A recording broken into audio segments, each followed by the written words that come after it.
Hello friends, today we will start our second part, Effect of a British Rule, chapter 3rd, 8th SSC Board Pattern.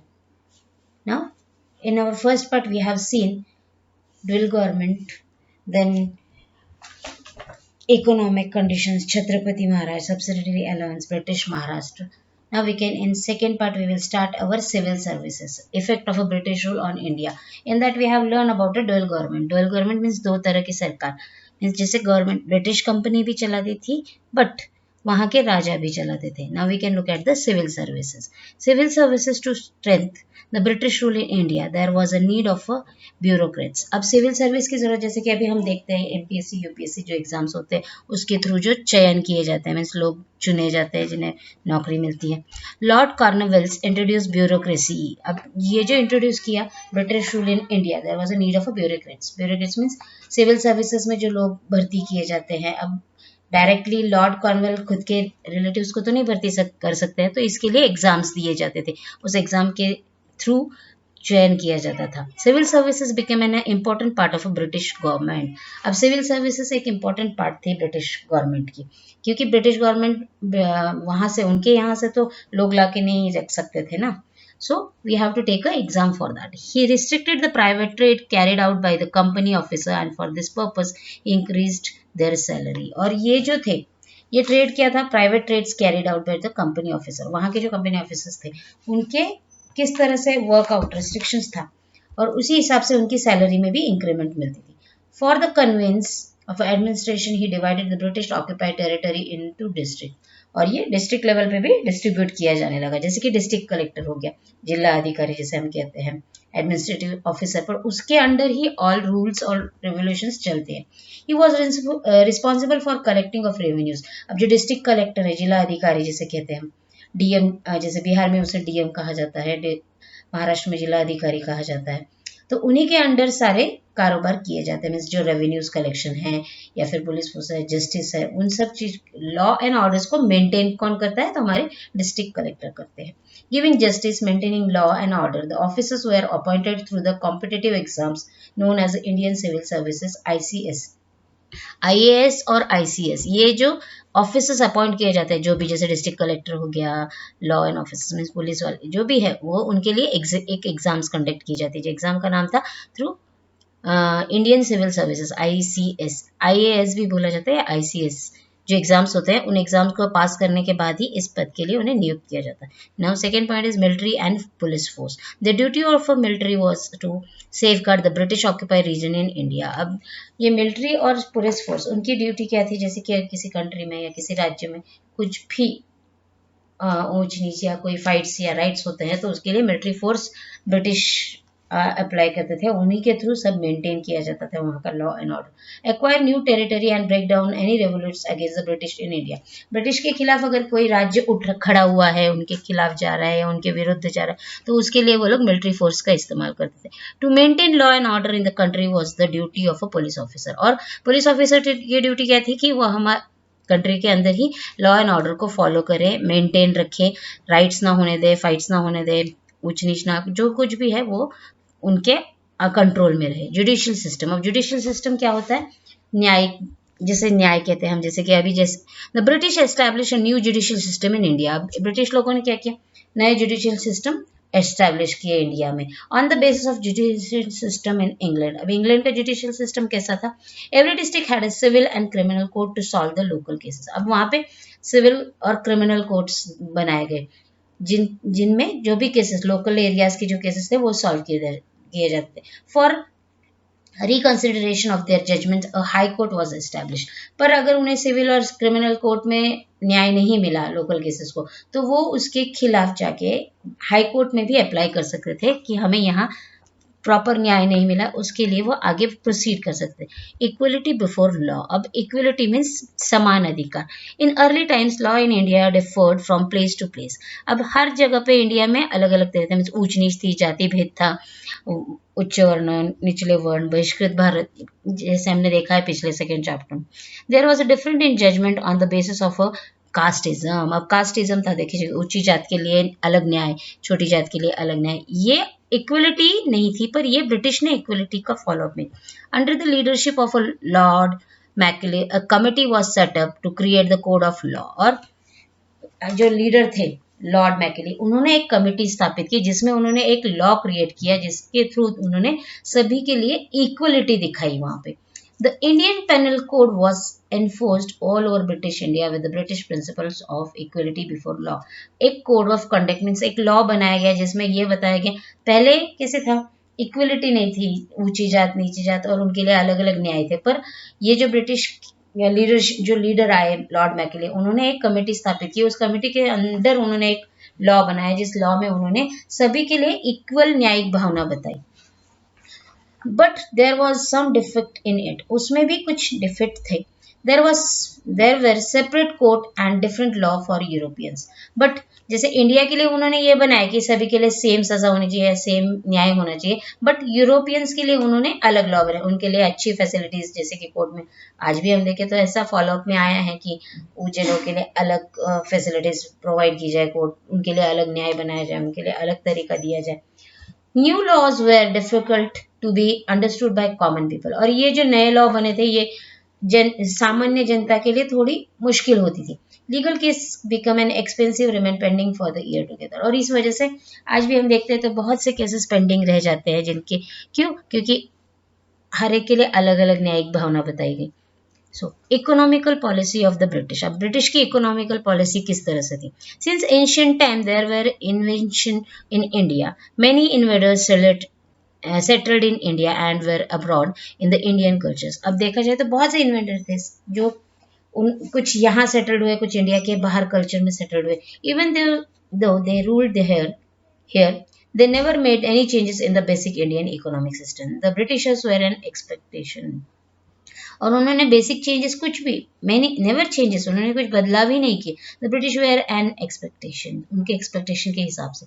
England was a modern nation due to industrial revolution, capitalist economic prepare. और उन्होंने क्या किया, India में जो छोटे छोटे उद्योग धंधे थे उन्होंने क्या किया, उन्हें खत्म करने की कोशिश की और अपने सिस्टम में उन्हें इंक्लूड करने की कोशिश की। मीन्स इन ब्रिटिशों का ही राज हो और उन्हीं की कंपनीज वहां पे फॉलो में, उन्हीं के इकोनॉमिकल में ग्रोथ हो। Hence, they indicate an economic system in India which was a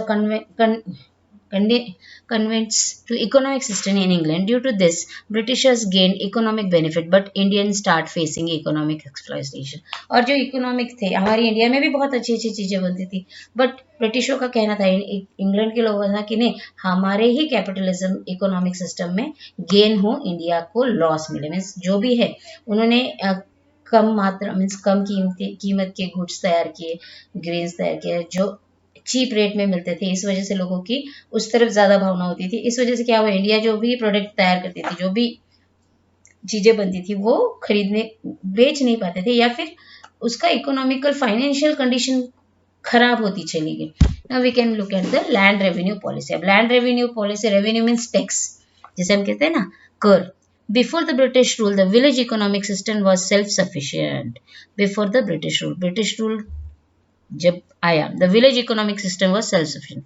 खुद के ऊपर था. Through agriculture and related services, the need of a village were fulfilled in the village itself.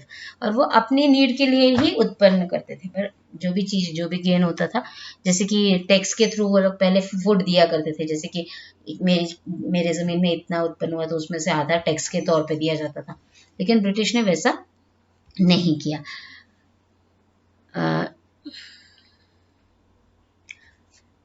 Through agriculture and related services, the need of a villager were fulfilled in the village itself. Land revenue was the main source of income of the state. और state का जो main income था वो revenue था, means tax वसूल करना हम कहते हैं। जैसे कि खेती बाड़ी में जो भी उत्पन्न हो उसका आधा भाग टैक्स में चला जाता था।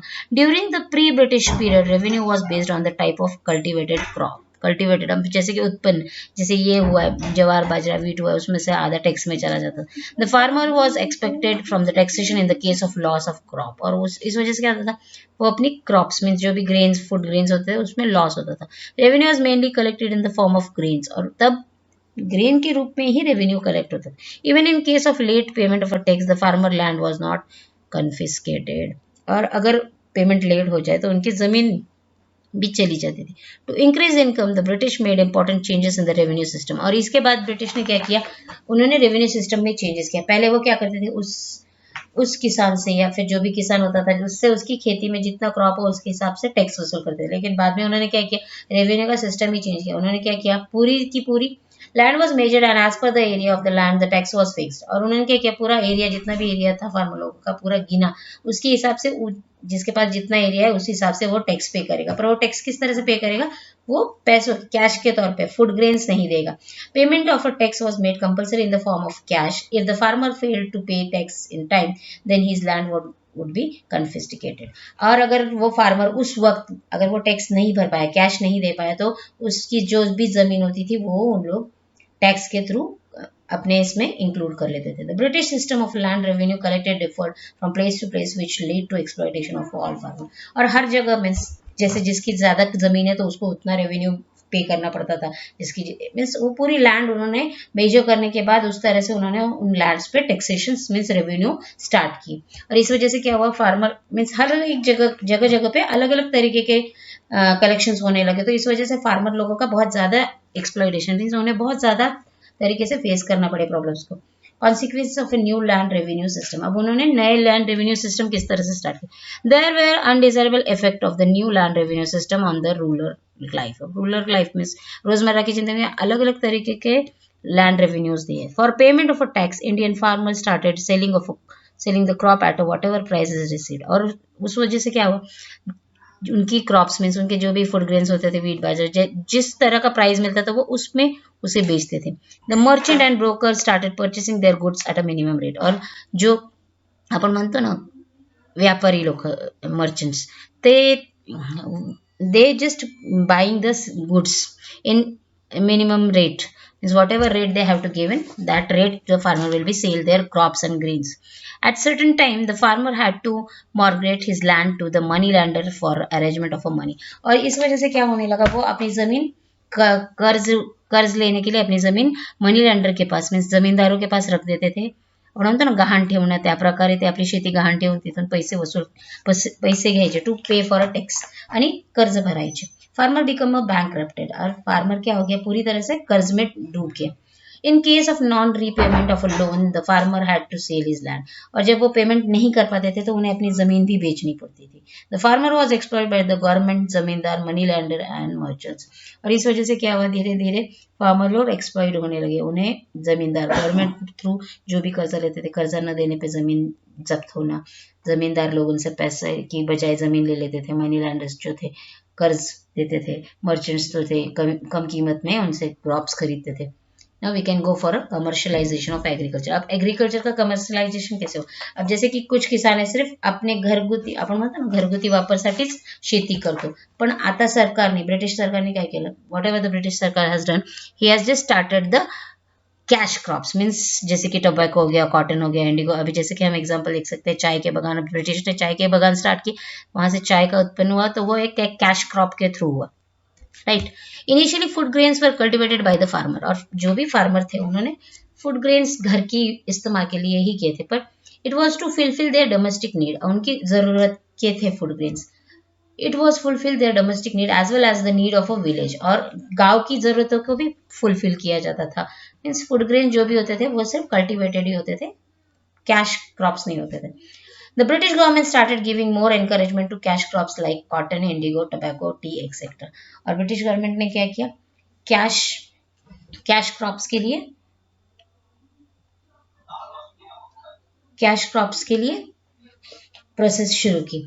The process of giving stress on a cultivation of a profit-giving cash crops instead of food grains is known as the commercialization of agriculture। फिर एग्रीकल्चर में कमर्शलाइजेशन हुआ, मीन्स उन्होंने जरूरत की फूड के बजाय कैश क्रॉप्स की तरफ ज्यादा ध्यान देना शुरू किया, जिससे पैसे मीन्स रेवेन्यूज कलेक्ट हो सके। नाउ फेमिना, फेमिना यही हुआ means from 1860 to 1900 Indian face great famine, but the British ruler did not take much effort to overcome it. Similar not much expenditure was made on the provision of water supply. और same इसी तरह से जैसे कि खेती बाड़ी का हुआ, उसी तरह से पानी के इसमें भी नुकसान किसानों का हुआ।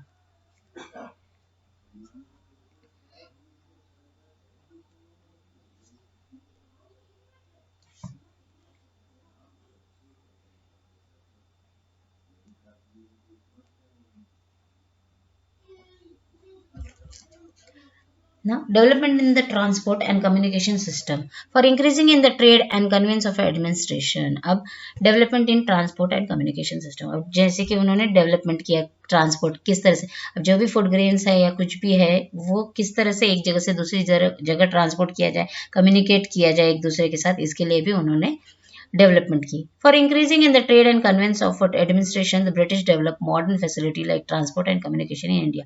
और मॉडर्न डेवलपमेंट के लिए, मॉडर्न फैसिलिटीज लाने के लिए उन्होंने ट्रांसपोर्ट को स्टार्ट किया. हाँ, जो पहली ट्रेन चली थी 1853 में थाना से, मुंबई से थाना तक चली थी, जो फर्स्ट ट्रेन थी. In 1853, first railway run on the route of Mumbai to Thana. In the same year, British started telegraph system in India. अब टेलीग्राफ सिस्टम अभी तो बंद हो गया है. उस जमाने में टेलीग्राफ सिस्टम मीन्स जो टेलीफोनिक टाइप मैसेज होते थे, मीन्स जरिया था एक दूसरे के साथ कम्युनिकेशन करने का. Due to it all city and military stations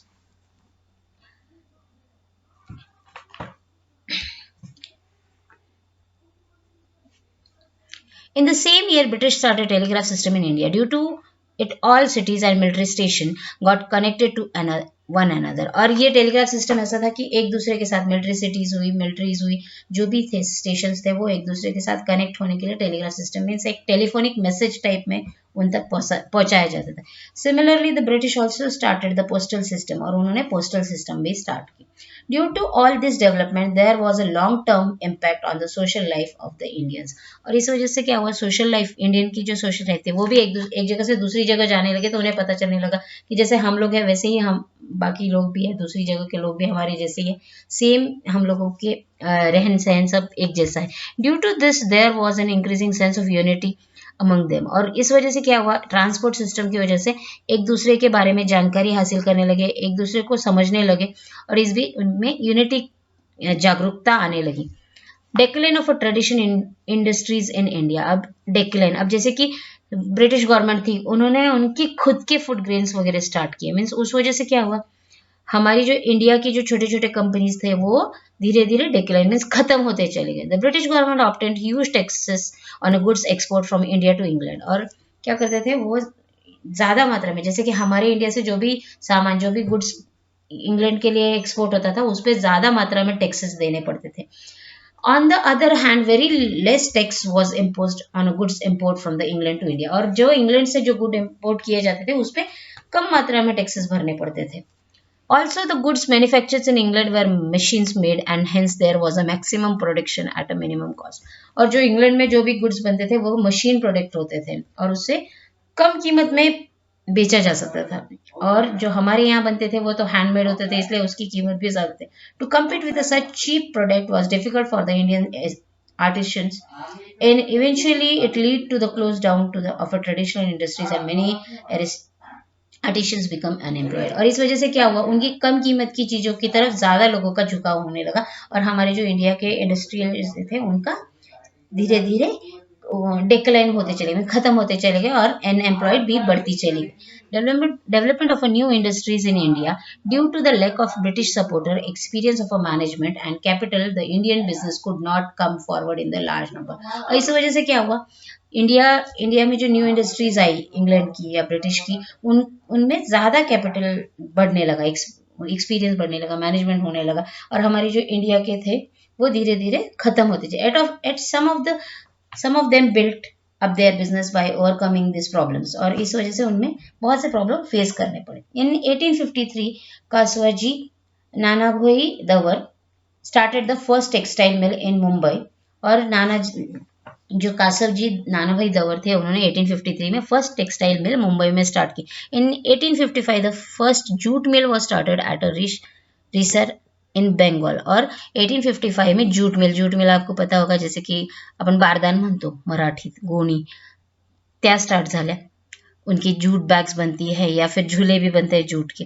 in 1907 Jamshedji Tata establish the Tata iron and steel company at Jamshedpur. और जमशेदपुर में पहली टाटा की जो कंपनी स्टार्ट हुई आयरन एंड स्टील की, वो 1907 में जमशेदजी नाम के व्यक्ति ने स्टार्ट की थी. In Indian coal, metal, sugar, cement and chemical industry came to be started. और उसी के बाद धीरे धीरे इंडिया में कोल की कंपनी स्टार्ट हुई, मेटल की company, sugar company, cement company, chemical industries का उद्गमन हुआ। Social and culture effects in the 19th century Europe, a new era took shape on the base of value like humanitarianism, democracy, nationalism, liberalism, etc.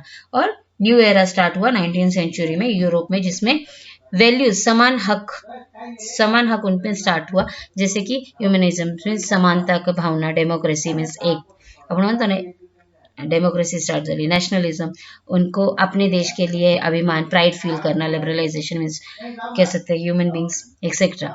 This changes in a west lead to obvious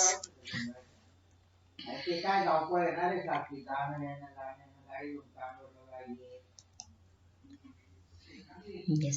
Social and culture effects in the 19th century Europe, a new era took shape on the basis of a value like humanitarianism, अब मानवतावादी या democracy, एकता, हम जिसे कहते हैं ना सभी को समान हक मिलना चाहिए, डेमोक्रेटिक इंडिया होनी चाहिए, नेशनलिज्म मीन्स अपने देश के लिए प्राउड फील करना, लिबरलिज्म मीन्स उदारतावाद होनी चाहिए। This change in the west leads to obvious recryptions on India for carrying out administration. The British had to understand the Indian society, और उन्होंने इंडियन सोसाइटी को भी समझने की कोशिश, कुछ इंडियंस भी थे, कुछ ब्रिटिशर्स भी थे जो चाहते थे कि बदलाव हो, सोशल चेंजेस हो, उनको पढ़ते थे वो।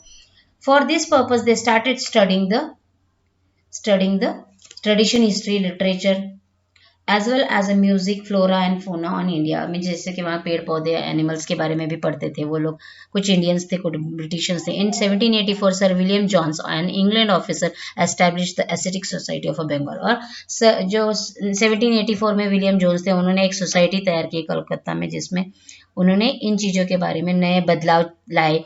Max Muller, a German thinker, was a devoted scholar of Indian religious language and history.